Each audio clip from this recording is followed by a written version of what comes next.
مریم نواز صاحبہ کے تو اور بھی بہت سے دعوے ریکارڈ پہ موجود ہیں. ان کی کلئی کھل گئی، ایکسپوز ہو گئے سارے وہ دعوے. تو یہ ویسے ہی بہت سے دعووں میں سے ایک دعویٰ ہے. اچھا، رہ گئی یہ بات کہ میں صورتحال کو کس نظر سے دیکھتا ہوں. تو میں نے کبھی انہیں دیکھنے کے قابل نہیں سمجھا. آپ نے میری بیزاری دیکھی ہوگی. ہمارا جو جیو پہ ایک پروگرام ہوتا ہے رپورٹ کارڈ، اس میں مجھے بے شمار دوست احباب جاننے والے کہتے ہیں کہ آپ بیزاری کے عالم میں بیٹھے ہو. تو بیزاری کے عالم میں میں اس لیے بیٹھا ہوتا ہوں کہ مجھے یہ سوال سارے نا irrelevant، بیس لیس، فضول لگتے ہیں. تو اس لیے میں نے سچی بات ہے خاص طور پہ ان لوگوں کو تو کبھی دیکھنے کے قابل بھی نہیں سمجھا، کیونکہ یہ سب پی ڈی ایم جن لوگوں پہ مشتمل ہے، یہ سب کے سب بنیادی طور پہ یہ ہارے ہوئے جواریوں کا ایک مجمع ہے، جن میں سے سچی بات یہ ہے میری ایک عمر گزر گئی ہے جرنلزم میں. یہ سوائے 3-4 پارٹیز کے مجھے تو کسی کا نام بھی نہیں پتا، نہ ان کی شکلیں مجھے پتہ ہیں. میرے سامنے سے ان میں سے کسی کا کوئی لیڈر جو بیٹھے ہوتے ہیں وہ سامنے سے بھی گزر جائے تو مجھے پتہ بھی نہیں چلے یہ ہے کون. یہ تو ان لوگوں کی اوقات ہے. باقی یہ ڈے ون سے اتنی سمجھ ضرور ہونی چاہیے تھے. نون لیگ چونکہ ان کا خاص طرح کا ایک بیک گراؤنڈ ہے، یہ جتنے بھی یہ 100 سال بھی اقتدار میں رہ جائیں وہ ان میں وہ کلاس نہیں پیدا ہو سکتی، وہ ڈیپتھ اور وہ وزڈم نہیں. یہ جو دنیا داری کی یہ چتر چلاکی ہیں نا، چیم چلاکی ہیں، وہ یہ کر سکتے ہیں، وہ یہ کرتے رہے ہیں، اب بھی کر رہے ہیں، آئندہ بھی کرتے رہیں گے. لیکن ان کے اندر نا جو بنیادی ایک وزڈم ہوتی ہے وہ ان میں ہو ہی نہیں سکتی because of their background. اس کی میں تفصیلات میں نہیں جانا چاہ رہا. تو بھائی بندہ پوچھے نہ تمہارے پلے کچھ، نہ تمہارے باقی جو سنگی ساتھی ہیں ان کی کوئی اوقات اور حیثیت. وہ دوسرے اہم ترین، بڑے ترین، بلکہ خاص سینس میں دیکھو تو اہم ترین صوبے کی حکومت ہے پیپلز پارٹی کے پاس. تو پاگل ہیں وہ. لیکن نہیں، وہ چونکہ بہرحال جواری جو ہے، خاص طور پہ ہارا ہوا جواری، وہ بہت ہی ڈسپریٹ ہوتا ہے. اس کو فرسٹریشن میں اس کی مت ماری جاتی ہے بیچارے کی. وہ اس لیے ان پہ میں نے کیا تبصرہ کرنا ہے کہ یہ ساری صورتحال نہیں ہے. پاکستان میں مدتوں سے صورتحال ہے ہی نہیں. یہاں ہر شے بد صورتحال ہے. صورتحال تو کوئی چیز ہوتی ہے، یہ تو کچھ بھی نہیں. تو یہ جو بیان بازی ہے مریم بیگم کی، یہ پلے نہیں تیلا کر دی پھر دی میلا میلا، اس طرح کی صورتحال ہے. کل اللہ نہ کرے ان لوگوں کا پھر کو فلوک لگے، لوگوں کی جہالت ایکسپلائٹ ہو، لوگوں کی محرومیاں ایکسپلائٹ ہوں، لوگوں کی بے خبریاں ایکسپلائٹ ہوں. تو لگ گیا تو ملک الحمدللہ ہمارا اسی طرح کا ہے کہ یہاں کچھ بھی ہو سکتا ہے. باقی کچھ نہیں ان کے پلے، ان کی کیا صورتحال اور کیا اوقات. وہ کہتے ہیں جی ڈسکا کے ضمنی انتخابات میں حکمران جماعت کو شکست ہوئی. کہ آپ سمجھتے ہیں کہ یہ شکست عمران خان کی شکست ہے؟ کیونکہ اس کے حوالے سے مریم نواز نے کہا ہے کہ جس کی سیاست کے خاتمے کا دعویٰ کیا جا رہا تھا، اس نے لندن میں بیٹھ کے حکومت کو ہرا دیا. اور لندن میں بیٹھ کے نہیں ہرایا، لندن میں بیٹھ کے ہرا دیا. وہ اتنی دیر لگاتار 3 بار وزیر اعظم اس ملک اور خاص طور پہ پنجاب کی گردن پہ سوار ایک مسلسل، خیر بینیفیشریز کا ایک چین ہے. چھوڑیں مریم نواز کے اس دعوے پہ آپ کیا کہیں گے؟ ڈسکا سے الیکشن ہارنے کے بعد عمران حکومت کی مشکلات میں اضافہ ہوگا اور دیگر حلقوں میں ہونے والے ضمنی انتخابات بھی حکومت ہار جائے گی. اخلاق صاحب، مجھے کچھ لوگوں کی حیرتوں پہ حیرت ہوتی ہے. یہ حلقہ نون لیگ کا گڑھ تھا جس میں پی ٹی آئی نے اتنا بڑا ڈینٹ ڈال دیا. حیران کن بات. اگر ایک لمحے کے لیے آپ امیجن کریں، اسیوم کریں کہ پی ٹی آئی نہیں ہے تو پیپلز پارٹی کو تو وہاں 100 ووٹ نہ ملتا. اتنا بڑا ڈینٹ ڈالا، اس پہ غور کریں. جو دراصل عوام کی طرف سے نون لیگ کے لیے بہت ہی سیریس قسم کی وارننگ ہے. حکومت ان کے دیے ہوئے زخم چاٹ رہی ہے بہت پرانے ہیں. جو اقتصادی صورتحال یہ تباہ کر گئے ہیں یہ دونوں سو کالڈ پولیٹیکل پارٹیز جو کر گئی ہیں اس ملک کے ساتھ, اس کا تاوان عمران دے رہا ہے. کل زیوم کریں کچھ چیزیں بہت اعلیٰ ڈائریکشن میں جا رہی ہیں, کبھی غور کریں, ٹھیک ہے. اگر وہ ٹرن اراؤنڈ کر سکا تو ذرا سوچیں صحیح کہ ان لوگوں کا مستقبل کیا ہے. تو مجھے سچی بات ہے نون لیگ کی فتح سے زیادہ پی ٹی آئی کے اتنے ووٹس پہ حیرت ہے. جہاں اور کسی پارٹی کا پریکٹیکلی وجود ہی نہیں رہ گیا تھا, وہاں پی ٹی آئی نے اتنی بری حکومتی پرفارمنس, لیکن اب فیکٹر ایک تو ان کا گڑھ, پھر حکومتی پرفارمنس, باقی فیکٹر سارے, تو یہ کوئی حیران کن بات نہیں ہے. اور اگر کہیں اور بھی ہو جائے ضمنی انتخابات میں, doesn't really make any difference. السلام علیکم ویورز, یہ سوال ہے عثمان علی ہیں لاہور سے. وہ کہتے ہیں جی کہ آپ کے پیج پہ آپ کی ایک تصویر دیکھی جس میں آپ کورونا ویکسینیشن سینٹر میں موجود ہیں اور آپ کے ساتھ ڈاکٹر فیصل ملک بھی ہیں جو غالباً D H O district health officer. تو میرا آپ سے سوال ہے کہ آپ نے کورونا ویکسین آپ نے لگوائی ہوگی, وہاں پہ حالات کیسے تھے؟ کیا سب کو ویکسین آسانی سے مل رہی ہے؟ اور کیا ڈاکٹر فیصل ہر آنے والے کے ساتھ اسی طرح تعاون کر رہے ہیں جیسے آپ کے ساتھ کیا گیا؟ دیکھیں عثمان علی صاحب, سچی بات یہ ہے کہ میں تو دوسری بار گیا ہوں سیکنڈ شاٹ کے لیے. مجھ سے زیادہ تعاون ہر کسی کے ساتھ ہوتا ہے. میری تو شامت آ جاتی ہے سیلفیاں وغیرہ, میں ڈسٹرب ہوتا ہوں, سچی بات ہے. لیکن ظاہر ہے لوگوں کے ساتھ ایک محبت احترام کا تعلق ہوتا ہے, تو مجھے اس طرح کی چیزیں تھوڑا حالانکہ بک کرتی ہیں. اس دن میرا خیال ہے میں باہر جب گیا ہوں یہ لگوانے کے بعد, تو گاڑی کے پاس مجھے میرا خیال ہے 20 منٹ دھوپ تھی. میری تو ویج بھی ایسی نہیں, لیکن بہرحال وہ کچھ اسٹاف کے لوگ تھے جو ملنا چاہ رہے تھے فلانا, انہوں نے مارک کیا ہوا تھا کہ بھی یہ سیکنڈ ٹائم انہوں نے اس تاریخ کو آنا ہے, تو ان کو پتہ تھا تو وہ آئے. تو ظاہر ہے ان بچیوں کے ساتھ میں نے سیلفیاں وغیرہ, تو ایسا نہیں ہے. اور میں ایک بات پتہ نہیں کرنی چاہیے کہ نہیں, میں کم ظرف آدمی نہیں ہوں, میں کیو کو پریفر کرتا ہوں. اس کی وجہ ہے کہ ہم بہت سے لوگ بہت سی باتیں کرتے ہیں, لیکن زندگی میں خود اس پہ عمل کرنا, میں نے کبھی آؤٹ آف دا وے کوئی ہیلپ یا سپورٹ اس طرح کی لینے کی کوشش نہیں کی. ہاں کو دیکھ لے, پہچان لے, محبت سے احترام سے پیش آئے تو اس کی مہربانی ہے, وہ اور بات ہے. اس لیے یہ جو آپ نے کہا ہے نا کہ کیا ڈاکٹر فیصل, بالکل ہر انڈیویجول کے ساتھ. میں جب پہلی بار گیا ہوں یہ ویکسینیشن کے لیے, تو میں نے اس میں کہا تھا کہ ایکسپو کے حالات دیکھ کر مجھے بہت عرصے کے بعد پاکستانی ہونے پہ فخر محسوس ہوا. اور اس کی کیا وجہ ہے؟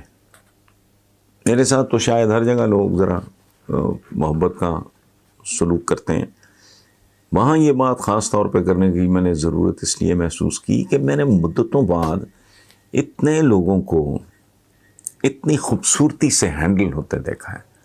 ہر پاکستانی کے ساتھ بہت عزت احترام والا عمدہ سلوک ہو رہا تھا. اور ناٹ جسٹ یہ جو ڈی ایچ او ہیں ہمارے ڈاکٹر فیصل, پورے کا پورا سٹاف بہت پیار محبت عزت احترام.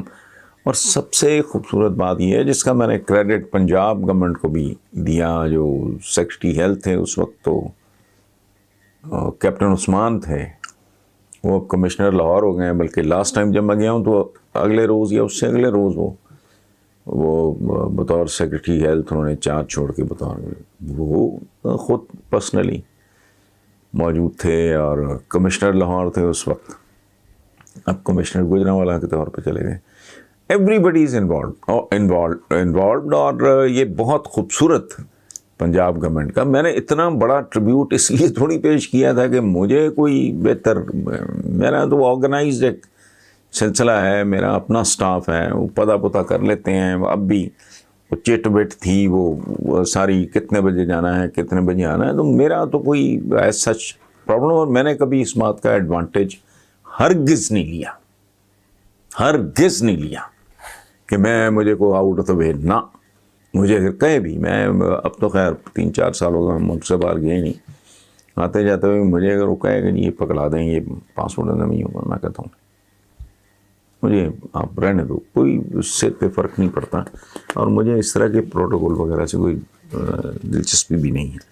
حالات وہاں کے بہت اچھے ہیں، قابل مبارکباد ہیں، قابل تحسین ہیں. Everybody is doing an excellent job. عام سٹاف جو ہے ان کا، باہر جو معذور یا زیادہ جو بزرگ بوڑھے ہیں، اب تو مجھے کسی کو بوڑھا کہتے ہوئے بھی عجیب سا لگتا ہے، تو ان کے لیے وہ ہیں وہ جن پہ بٹھا کے پتہ نہیں میں ویل چیئرز وغیرہ کا بندوبست ہے، پرومپٹلی کام ہو رہا ہے، پارکنگ ہر چیز بہت خوبصورت ہے. الحمدللہ they are doing a good job.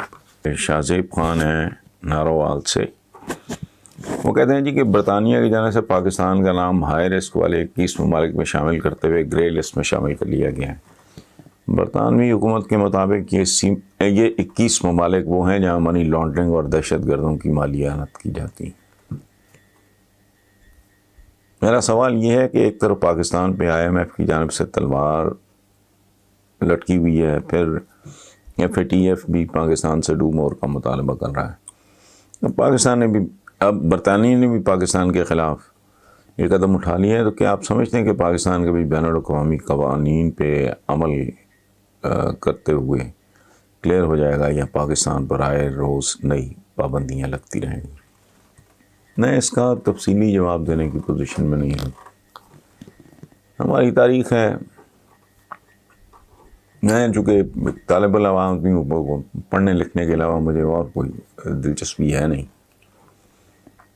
کسی چیز سے، تو آپ بھی اگر پڑھ لو تو آپ کو اندازہ ہو جائے گا. اس لیے انفارچونیٹلی کچھ سوال ہوتے ہیں جن کا جواب نہ دینا ہی بہتر ہوتا ہے. بیسک جیسا عمل ویسا ہی رد عمل. ہمیں ایک زیادہ بالغ، زیادہ میچور، زیادہ متوازن، زیادہ سمجھدار، زیادہ گہرائی اور گہرائی والی قوم ہونے کا ثبوت دینا چاہیے، جو ہم نے کئی بار نہیں دیا. اور یہ جو ہم اپنے گریبانوں میں جھانکے بغیر اپنے ہر عیب پہ غیروں کی سازش کے پردے ڈالتے ہیں، یہ بہت غلط ہے. میں اگر اپنی کمزوریوں، کجیوں، بیماریوں کو ہی تسلیم نہیں کر رہا تو میں نے اس کا ٹریٹمنٹ خاک کرنا ہے. بر صغیر کے بارے میں بھی ایک عجیب و غریب ایک احمقانہ اپروچ ہے. اتنا سا ماچس کی ڈبیا سے چھوٹا برطانیہ پوری دنیا پہ چھا گیا، بر صغیر اس سے سینکڑوں گنا بڑا، آبادی بڑی فلانا، اور انہوں نے غلام بنا لیا. یار کو مذاق ہے، کہتے کہ ہیں بے انہوں نے سازش کی، وہ ان کی تو پوری دنیا میں کالونیز تھیں، ہر جگہ سازش کی. اور پھر دوسری بات یہ ہے، یہ جان لینا چاہیے ہمیں کہ سازش بیسیکلی ذہین لوگ کرتے ہیں. اور یہ لفظ بہت عجیب ہے. اگر مجھے آپ سے محبت ہے، میرا آپ کے ساتھ کوئی تعلق ہے اور آپ نے سازش کی ہے، میں کہوں گا آپ نے ذہانت کا مظاہرہ کیا ہے. There is a very thin line. اگر آپ میرے حریف ہیں، میں ہوں گا آپ نے سازش کی ہے. There is a very very thin line. بہت ہی باریک لکیر ہے. بھائی ذہانت وہ کہاں سے اٹھ کے آئے؟ اتنا سا ملک، یہ سمندروں کی ایک تاریخ ہے. ویسٹ جو پوری دنیا پہ حاوی ہو گیا، آپ کو اندازہ ہے کہ انہوں نے سمندروں کو فتح کرنے کے لیے کتنی قربانیاں دی ہیں. ہندوستان نے کیوں نہیں کر لیا؟ ایران نے کیوں نہیں کر لیا؟ کسی اور نے کیوں نہیں کر لیا؟ پورے کا پورا ویسٹ. کسی وقت مجھے یاد رہ گیا تو کہ میں تھوڑی اس کی تفصیل آپ کے ساتھ شیئر کروں گا. 2 4 10 20 نہیں، لاکھوں لوگ مروائے. ایک بیماری تھی بڑی عجیب، پچھلے دنوں میں نے کالم میں لکھا ہے، دانت جھڑ جاتے تھے، ریشوں سے خون آنے لگتا تھا، ہاتھ پاؤں کنٹرول میں نہیں رہتے تھے. پتا نہیں 25-30 لاکھ ملا انہوں نے مروایا. اس زمانے میں آبادیاں کیا تھیں؟ ان کو نہیں ہوش آئی. تو یہ نہیں، قربانیاں دی ہیں انہوں نے پوری دنیا میں کالونیز کا جال بچھانے کے لیے. تو باوقار طریقے سے اس بات کو ماننا چاہیے. ہم ان لوگوں کے وارث ہیں. وارث تو پتہ نہیں ہیں کہ نہیں ہیں، لیکن بہرحال صلاح الدین ایوبی کو رچرڈ دی لائن ہارٹ دشمن تھے دونوں. وہ عزت کرتا تھا، اور رچرڈ بھی چونکہ بڑا آدمی تھا، وہ سلطان صلاح الدین ایوبی کی عزت کرتا تھا. یہ ایسے نہیں ہے کہ منہ اٹھا کے نا ارے واہ کیا ہم. اچھا باقی یہ تو حکومتی معاملات ہو گئے جی. آئی ایم ایف نے کو گن پوائنٹ پہ آپ کو قرضے دیے ہیں بھائی، بیکاری ہو، ادھر جاتے ہو، لیتے ہو، پھر فلانا ہے، پھر روتے ہو. اچھا اب FATF ہے، یہ تو حکومتی معاملات ہو گئے. کیا ہم اور آپ نہیں جانتے کہ پوری دنیا میں عام پاکستانی کا کیا امیج ہے؟ اس میں تو کوئی سازش نہیں، ہمارے کرتوت ہیں. ہماری تو اصل اوقات یہ ہے کہ ہمارے جو برادر اسلامی ممالک، یہ جو عرب ورلڈ ہے، اس میں پاکستانیوں کے ساتھ کیا سلوک ہوتا ہے. شروع میں جب ایکسپوئر ہوا تب نہیں ہوتا تھا. آہستہ آہستہ جب کرتوت سامنے آئے، کارکردگی، پرفارمنس، رویے دیکھے انہوں نے، تو پھر ان میں حقارت آتی چلی گئی. یہ جیسے آپ کا عمل ہوگا ویسا ہی رد عمل. دنیا اتنی بھی بری نہیں ہے جتنی ہم نے اس کو بنا لیا ہے. ہر بات میں سازش نہیں، وہ کبھی کبھی کہتے ہیں نا اپنے گریبان میں بھی جھانک لینا چاہیے. آخری سوال ہے جی آپ آج کا. زبیر ملک ہیں، کوٹ رادھا کرشن. میں تو اللہ کا شکر ادا کرتا ہوں کسی بدبخت نے کوٹ رادھا کرشن کا نام نہیں تبدیل کیا، ورنہ ہمارے ہاں یہ ٹیمپرنگ جو ہے، مس کرنا تاریخ کو، یہ بہت عام بات ہے. بہرحال سوال ہے کہ جی نون لیگ تو ان دنوں ٹھنڈی پڑی ہوئی ہے، شاید PDM کے انجام کا صدمہ ہے، لیکن نون لیگ کی چھٹکی رانی. اچھا زبیر ملک صاحب نے یہ بریکٹس میں آگے معذرت کی ہے کہ آپ کے الفاظ استعمال کرنے پہ معذرت کا ہوں. تو زبیر ملک صاحب یہ کوئی اللہ معاف کرے کو میری جاگیر یا پراپرٹی نہیں ہے. آپ کو اگر یہ ٹرم اچھی لگی ہے موسٹ ویلکم، بسم اللہ، یہ آپ کی ہے. تو بہرحال وہ کہتے ہیں کہ جی لیکن نون لیگ کی چھٹکی، وزیر اعظم عمران خان کے بارے میں اپنے قد سے بڑے بیانات مسلسل داغ رہی ہیں. ان کے لیے آپ کا کوئی مناسب سا مشورہ؟ دیکھیں زبیر ملک صاحب، ان کو تو میں نے کیا مشورہ دینا ہے. نون لیگ کی ایک خاص طرح کی ساخت ہے. میں اس پہ گفتگو تو بڑی سیر حاصل کر سکتا ہوں، لیکن اچھا نہیں لگتا. یہ ایک خاص طرح کا کیریکٹر ہے، وہ ان کا خمیر اس طرح کا ہے. تو یہ جو اشارہ آپ نے کیا ہے مریم اورنگزیب، تو کیا اس خاتون نے حق ملازمت ادا نہیں کرنا؟ اس کو اٹھا کے آپ اندازہ لگاؤ، انہوں نے کیا اسٹیٹ منسٹر انفارمیشن، یہ اچھا تو اس نے اپنی نوکری نہیں کرنی. اور دوسری بات، اگر میں نہ کروں گا تو کمزرفی ہوگی. بہت آرٹیکلیٹ. ہمارے 99% جو مرد پولیٹیشنز ہیں وہ اتنی خوبصورتی سے بات کو ہینڈل نہیں کر سکتے، بیان نہیں کر سکتے، اتنا اچھا پرفارم نہیں کرتے جتنا ڈیفینیٹلی مریم اورنگزیب اپنی کم عمری کے باوجود کر لیتی ہیں. اس کا ان کو کریڈٹ ملنا چاہیے. بٹ باقی ہمارا جو سیاسی کلچر ہے، اس میں لیڈر اور ورکر کا رشتہ مدت ہوئی ختم ہو چکا، بلکہ شاید کبھی تھا ہی نہیں. ہم بادشاہوں اور درباریوں میں بٹے ہوئے لوگ ہیں. ہمارے یہاں لیڈر اور ورکر نہیں ہوتا, آقا ہوتا ہے اور غلام ہوتا ہے. آقا ہوتا ہے یا کنیز ہوتی ہے, چودھری ہوتا ہے یا کمی ہوتا ہے. لیڈر اور ورکر کا رشتہ, واہ. وہ فراز صاحب کا ایک شعر ہے, تو خدا ہے نہ میرا عشق فرشتوں جیسا, دونوں انسان ہیں تو کیوں اتنے حجابوں میں ملے. اس کو تھوڑا انکریج کیا تھا ذوالفقار علی بھٹو نے, اس کلچر کو. اب تو سوال ہی نہیں پیدا ہوتا. تو یہ مریم اورنگزیب بیچاری بہت ٹیلنٹڈ, اس کو شاید اتنی خوش آمد چاپلوسی کی. اور ایک اور بات, کاش اتنا ہی آ جائے. میں پرسنلی میں بدتمیز آدمی ہوں, مجھے تو اعتراف ہے. میں خود, آپ نے تو نہیں پوچھا, میں خود بتا رہا ہوں, رضاکارانہ طور پہ آپ کے ساتھ شیئر کر رہا ہوں. میں تھوڑا بدتمیز آدمی ہوں, یا شاید تھوڑا زیادہ بدتمیز آدمی ہوں, لیکن میری بدتمیزی کی حدود ہے. میں اپنے سے بڑی عمر کے آدمی کے ساتھ, مجھے وہ تھپڑ بھی مار دے, میں بدتمیزی نہیں کر سکتا. اب جب میں دیکھتا ہوں, ایون بلاول, وہ تو خاندانی ہے, ان کا تو مجھے کوئی لمبا چوڑا پتہ نہیں ہے, مجھے دکھ ہوتا ہے.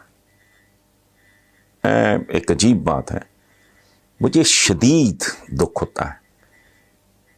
میں اپنے ہم عمر کے ساتھ یا مجھ سے چھوٹا ہوں, میں لبرٹی لے سکتا ہوں, بالکل, آئی وونٹ کیئر, مجھے وہ مہذب کہلانے کا شوق نہیں. لیکن اپنی سے بڑی عمر, اب جب بلاول یا مریم, بلاول کی تو خیر گرومنگ اتنی زبردست ہے, وہ بھٹو, سر شاہ نواز بھٹو, اس کی تو خیر ایک پیڈگری ہے. اچھا مریم اورنگزیب, یہ باقی جب بات کرتے ہیں نا تو صرف اتنی شرم آ جانی چاہیے. میں آپ کو ایک چھوٹا سا واقعہ آخر پہ, زیادہ ٹائم نہیں.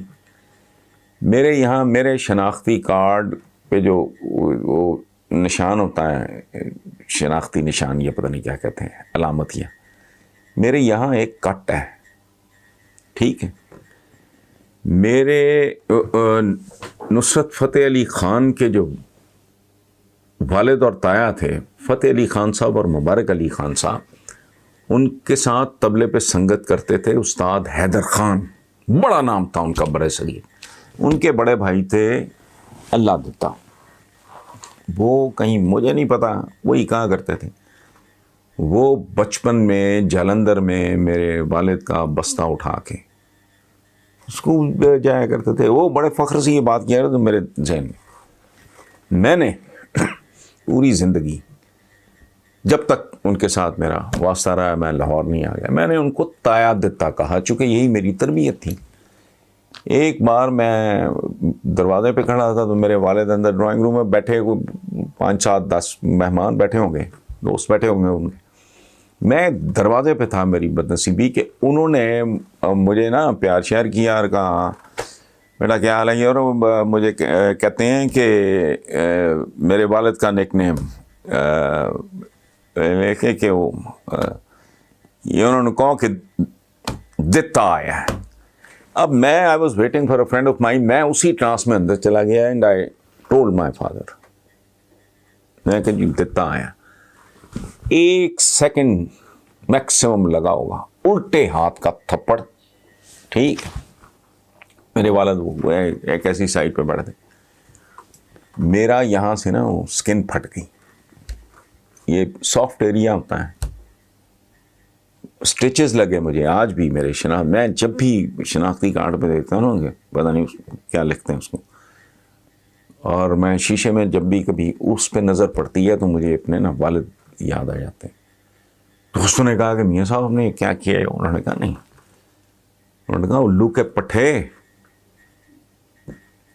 دتا میرے لیے تیرے لیے تایا دتا, حالانکہ میں نے سوائے تایا دتا اس وقت پتہ نہیں بے دھیانی میں انہوں نے مجھے کہا نا جا کے کہو جاؤ بیٹا جی, یہ ان کا تکیہ کلام تھا میرے ساتھ, بیٹا جی جاؤ بیٹا جی, میاں صاحب نے یا جو بھی انہیں جا کے کہو کہ دتا آیا. میں اسی طرح ہی جا کے میں نے کہہ دیا. وہ زخم نہیں، اور میں چاہتا بھی نہیں ہے زخم کبھی جائے. مجھے یہ تربیت ہوتی ہے گھرانوں کی، کتنا اچھا لگتا، کتنی خوبصورت تربیت ہوتی کہ بلاول کبھی کہہ دیتا، مریم کبھی کہہ دیتی، یا کہ ہمیں غصہ بہت ہے لیکن ہم کیا کریں، ہم سے سینئر ہیں، عمر میں بڑے ہیں عمران خان. تو لیکن ہمارا چونکہ سارا کچھ ہی لٹ پٹ گیا ہے، ان باتوں میں کسی کو کوئی دلچسپی نہیں جاگی. Mehran thank you very much. پلے نہیں تیلا کر دی پھر دی میلا میلا. سو یہ جو مریم بی بی نے کہا ٹھیک ہے، شاید یہ ٹھیک کہہ رہی ہوں. Thank you very much.